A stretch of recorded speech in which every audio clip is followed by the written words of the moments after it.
네, 정부가 기업의 사내 유보금의 과세를 물리는 방안이 지금 검토가 되고 있는데 논란이 뜨겁습니다. 정부가 기업에 쌓여있는 여윳돈을 강제로라도 시장에 풀어서 좀 경기를 회복시키겠다 이러한 의지 같은데요.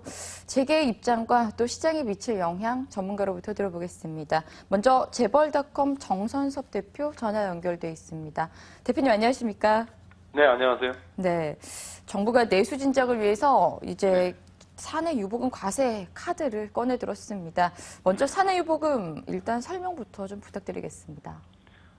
사내 유보금이라는 말은 이제 글자 그대로 사내에 회사 내에 유보되어 있는 돈이다 이렇게 정의가 되고요.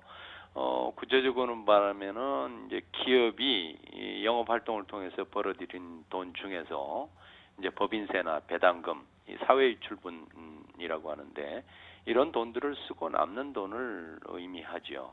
네. 이 돈에 대해서 이제 과도하니까 뭐 과세를 하겠다. 이게 지금 정부의 입장인 것 같아요. 네, 그렇습니다. 근데 이제 좀 재계는 굉장히 반발을 하고 있거든요. 네네.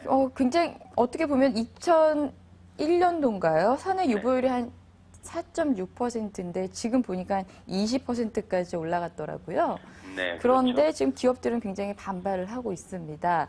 네. 왜 이렇게 반대를 하는 건가요? 그 사내 유보금이라는 의미 속에는 이제 이런 게 있어요.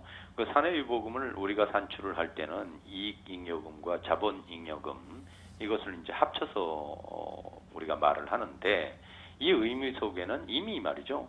기업이 공장이나 설비 이런 데 투자한 그 투자금도 포함되어 있습니다. 이런 문제 때문에 아마 기업들은 조금 이미 투자된 돈에 대해서 또는 지배구조에서도 뭐 투자된 돈이 있으니까 사내유보금에 대해서 과세하는 것은 좀 현실적이지 않다 이런 문제가 있고요. 두 번째는 먼저 이제 그 사내유보금에 대해서 과세를 하게 되면 이중과세의 문제가 돌출을 하게 됩니다. 말씀드린 대로 이 사내유보금은 영업이익에서 이제 법인세를 이미 차감한 뒤에 최종적으로 이제 남는 돈인데 여기에 대해서 또 과세를 하게 되면 법인세와 함께 이제 사내유보금에 대한 과세 이런 이중과세가 되니까 형평과세 논란이 있게 되죠. 네, 그렇군요. 그렇다면 대표님은 이 지금 사내 유보금을 세금 물리는 거에 대해서 어떤 입장이신가요?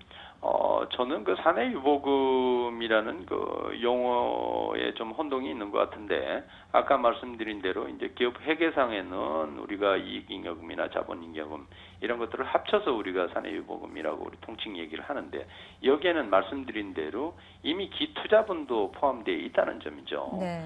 그런 점에서 본다면은 과세를 한다 이것보다도 실제로 사내유보금이 증가되고 있는 건 사실인데, 이 부분에 대해서 배당금이라든가 또는 다른 어떤 투자 확대 이런 것들을 유도하는 것이 오히려 낫다고 보고요.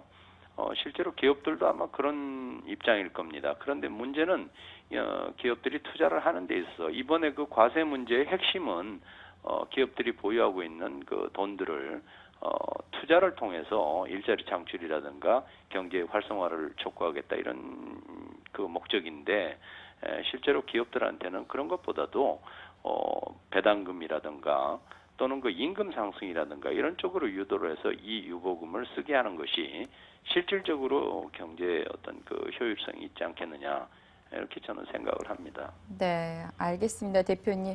예, 도움 말씀 고맙습니다. 네, 감사합니다. 네, 재벌닷컴 정선섭 대표였습니다. 다음은 한국경제연구원 김윤경 박사 전화 연결해서 또 자세한 내용 들어보도록 하겠습니다. 박사님 안녕하십니까? 예, 안녕하십니까? 네. 앞서 이제 사내유보금 과세 이제 재벌닷컴 대표님께서는 좀 적절치 않은 대응이다 이렇게 평가를 해주셨는데 박사님 생각은 어떠십니까?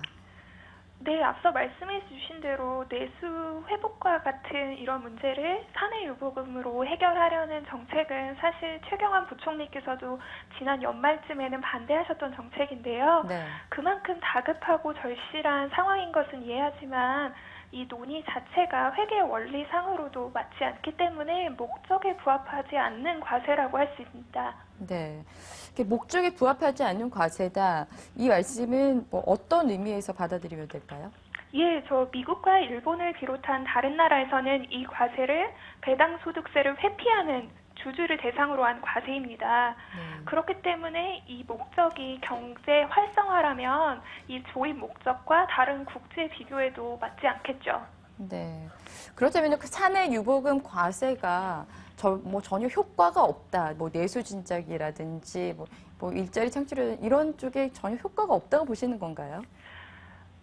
내수 회복을 기업 투자 또는 가계 소비 측면 두 가지로 볼 수 있는데요.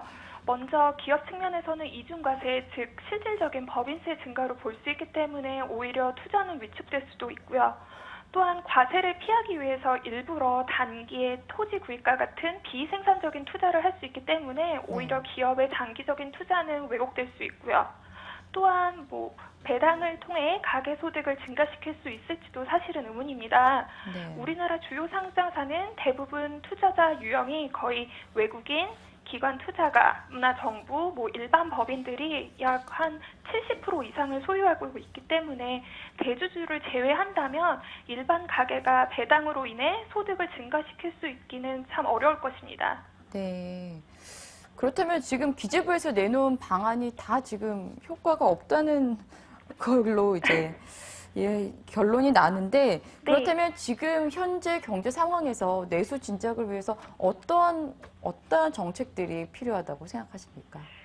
예, 사실 유보금이라기보다는 현금성 자산에 대한 정책이 더 필요할 것 같습니다. 미국과 같은 경우에는 현금성 자산 보유를 만약에 국외 이익을 국내로 이전할 때 일시적으로 세금 감면을 혜택을 줬던 그런 정책이 존재했는데요.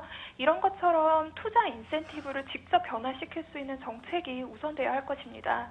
네, 현금성 자산에 대한 투자 인센티브를 줘야 된다. 네. 이렇게 말씀을 해주셨습니다. 고맙습니다. 예, 감사드립니다. 네, 한국경제연구원 김윤경 박사였습니다. 이 시간 뉴스룸에서는 어떤 이야기 오가는지 살펴보고요. 글로벌 인버스터 코너 이어집니다.